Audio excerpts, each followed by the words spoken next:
Ewok, the Caravage of Courage. Yeah, I think that's how you say the name of it. It's basically an Ewok film from 1984. Not many of you probably know this, but there were films made in between the originals and the prequels. Yeah, no one talks about it.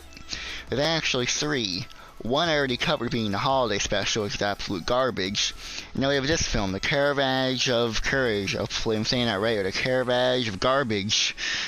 This is garbage. It's a garbage film. Well, it's not like a theatrical film. It's actually, I think, this. Then there's a sequel called The Battle of Endor. Those 2 were on TV films, so they were not theatrical. These are just direct-to-TV films. I think there is very little that's going on in this film. Basically, his family crash lands on Endor, and they get separated, and the parents get taken by this giant creature-looking thing, and the kids find themselves with the Ewoks, and they have to find them. But it takes like a half hour to actually start this adventure, and even after they start, there's a lot of filler where they get to kind of mess around, and there's a lot of long sequences where they don't really do much. But unlike with the holiday special, it's not pointless. It's not a variety show where it's just pointless stuff happening for the sake of, it being a variety show.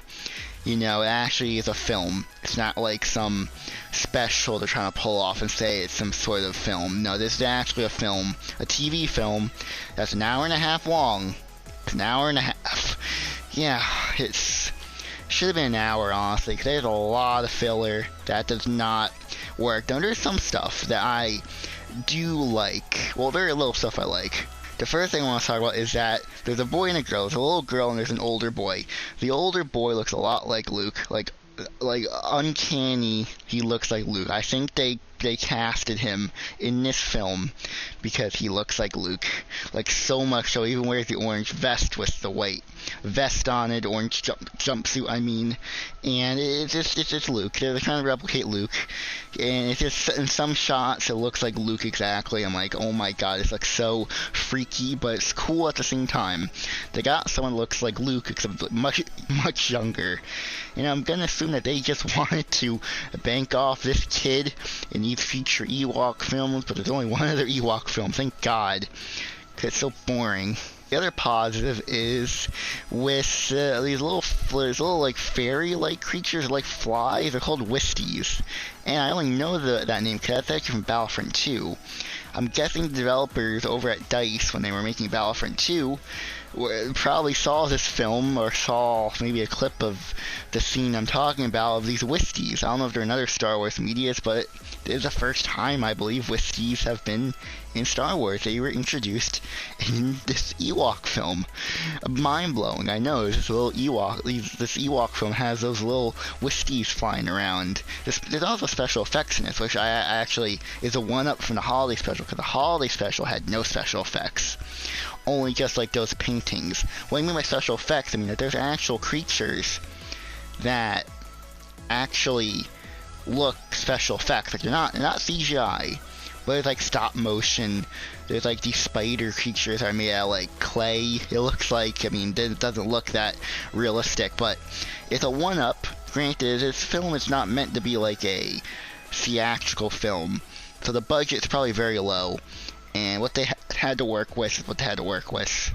Also, I give props to the special effects because it seems kind of hard to do that, especially for a film that's not meant to be for theaters. It's a TV special.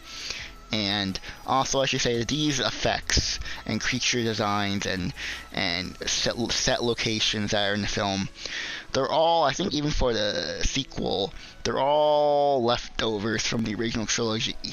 That these are supposed to be in the original trilogy at some point, probably Return of the Jedi. Like, that's like a cool and kind of useless thing to know, because they have this giant creature, which I can only imagine what they were supposed to do in that for Return of the Jedi. Just these type of creatures. They're not even like aliens, they're just monsters.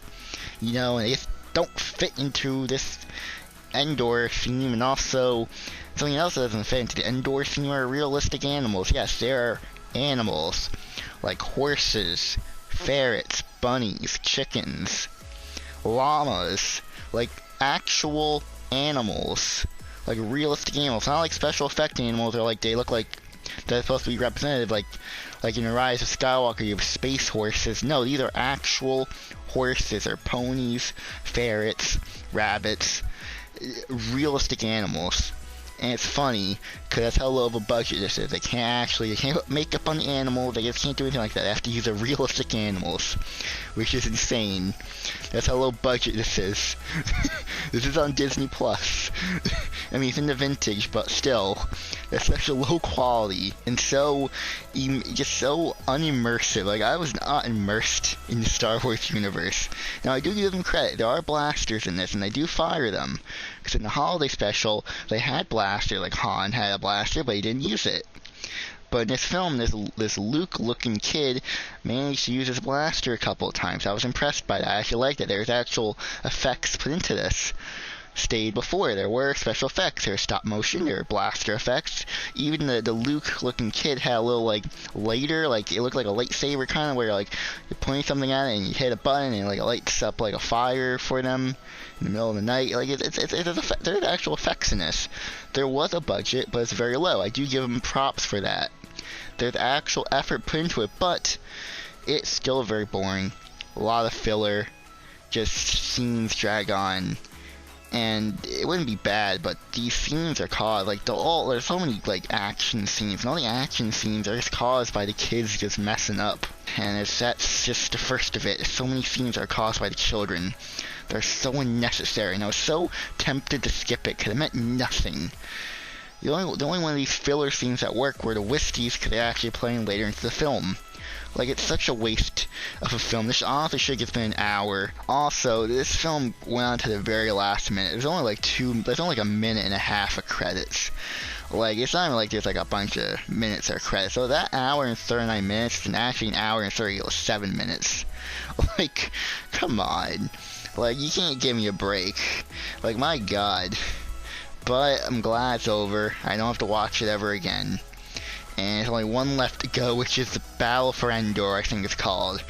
Whoopee, I heard through the grapevine on the internet that this is worse than the first one. So, great. So, with all that being said, where do I put this first Ewok film in my rankings? Ewoks, Caravan of Courage. It goes above the holiday special, but below the Clone Wars movie. Yeah, this isn't a good film, but it's better than the holiday special. So, if I had to choose between the holiday special and Caravan of Courage, I'd probably choose Caravan of Courage, because at least I'll have a little bit better time watching it than the holiday special. But both films are not good films, and there's a good reason why they're forgotten. Do you agree or disagree with my ranking? You've probably never seen the film yourself. I mean, if you have Disney Plus, you can watch it, but do beware, it's not really a Star Wars film. It's just Star Wars by name. Like, the only things that are really Star Wars in this are the Whisties, Ewoks, and that's basically it. I mean, they're just on Endor. You don't really travel to any other planet. It's just, there's this film that's just there. No one's gonna watch it. No one's gonna remember it. And yeah, I'm done. I'm done talking about this film. But if you guys enjoyed this video, be sure to hit the like button, subscribe. I'm gonna go now. So goodbye, everyone.